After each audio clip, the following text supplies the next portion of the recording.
Hi guys, baga nagaan gara YouTube channel kiyyaa deebisan jecha arraas barnoota murteessaa tokko isiniif qabadee dhufeera. Barnoota har'aa keessatti akkaataa imeeliin keenya akka hin hatamne goonu yookaan ammoo imeelii keenya secure goonee koodii lammaffaatiin akkamiin akka cufannu isin barsiisa. Namni waan amma isin garsiisuu deemu kana imeelii isaati irratti hin godhin imeelii keessan daanjarii yookaan ammoo balaa guddaa irra jira jechuudha. Namoonni hin godhatin steeppiin amma isin garsiisuu sirriitti hordofuudhaan waan amma isin garsiisu godha. Jalqaba irratti imeelii keenya ni seenna. Aappii imeelii keenya yeroo seennu kallattumaan namoonni aappii kana hin qabne Play Store keessaa buufachuu dandeessanii haala kanaan yeroo seennu haala kanaan naaf fida imeeliin kiyya jechuudha. Aappiin Gmailaa kiyya jechuudha. Erga haala kanaan naaf fidee iddoo gama mirgaa irratti argamtu gama Tooppii bakka nama isin garsiisu kanatti argamu ni cuqaasa. Loogoon kun mallattoo imeelii qabaachuu keessanii mul'isa. Haala kanaan isa mirgaa irra jiru kana yeroo cuqaasu haala kanaan imeelii kiyya hunda naa gattarreessaa. Amma kana keessaa tokko filadhee iddoo manaa jiru Google account isa jiru kunu isa asitti argamu kana ni filanna. Yeroo haala kanaan filannu seetingii imeelii keenyaa keessa nu naqa. Haala kanaan ergaa kun akkuma agartan seetingii gama keessaatti naqee ammas maaliin godhaa isa gama bitaachi achi dhiibee iddoo security jettu ni barbaada. Iddoo security kun akkuma agartan iddoo security kana ni filanna. Amma haala kanaan erga naaf fidee gad deemnee iddoo two factor verification yookaan ammoo two step verification isa jiru kun akkuma agartan isa kana ni filanna jechuudha. Chaanaalee keenya keessatti amma kun paaswordii lama daatee jechuudha. Paaswordii namoonni akka tasaa imeelii keenya haa godhan dirqama isa kana gaafata, bilbila gaafata yookaan ammoo waan isin itti guuttan gaafata. Kanaaf kana godhuun murteessaadha. Amma kana sirreessuudhaaf maal goona? Iddoo two step verification jettu kana amma kallattumaan ni seenna. Haala kanaan yeroo seennu akkanatti pop-up ol nu godha browserii kamii akka filannu jalqaba irratti Chrome filanna. Isin kan barbaadan seenuu dandeessu an Chrome seena jechuudha.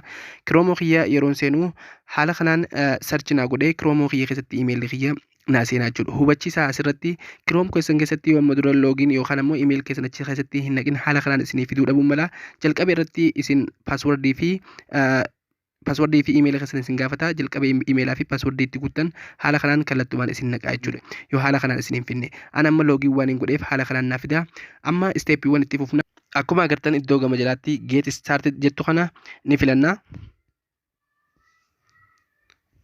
Haala kanaan iddoo get started yeroo jiru kun akkuma agartan amma paaswordii kee guutinaan ja'a amma isin mirkaneeffachuudha. Paaswordii keessan isin gaafata jechuudha. Paaswordii keessan kallattumaan ni guuttu. Erga guunnee iddoo next jettu kana ni filanna. Erga haala kanaan nuuf fidee amma isa continue gama jalaa irratti argamu kun akkuma agartan gama bitaa kana irratti argamu isa continue jiru kana ni filanna. Haala kanaan erga filannee automatically bilbilli kiyya naaf guutamaa jechuudha. Bilbilli kiyya as keessatti waan hedduu fayyadamuuf haala kanaan naaf guutamaa. Isin ammoo bilbila keessan automatically yookaan ammoo yoo isinii guutamuu baate bilbila masmarri isin bira jiru itti guuttanii jechuudha.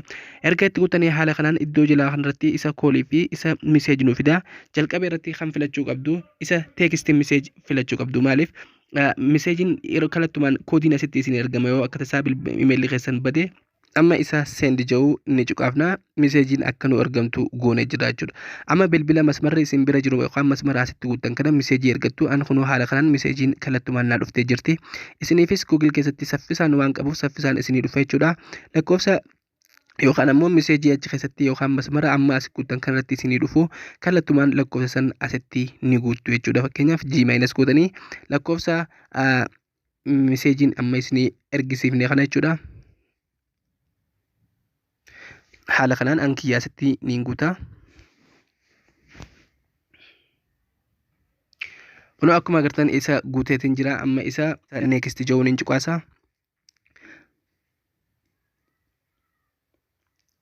Akkuma agartan ammas turn on ni godha jechuudha. Amma ergeen next cuqee kallattumaan isa turn on jiru ni filadha. Turn on yeroon godhu kallattumaan naaf banamee jira jechuudha. Kana booda namoonni imeelii kiyya akka tasaatti bilbila namaa yoo guute akkasumas namoonni haak na godhan jechuudha. Kallattumaan lakkoofsa bilbilaa kiyya dirqama isaan gaafata yoo saniin cabsanis kanaan isaan gaafata jechuudha. Akka irraa gammaddan abdiin qaba. Viidiyoon kun yoo isin tolee laayik godhuun akkasumas namoota birootiif sheer godhuun dagatina. Chaanala kanaaf haadha yoo ta'an ammoo subscribe godhuun dagatina. Waan daawwattaniif baay'ee galatoomna.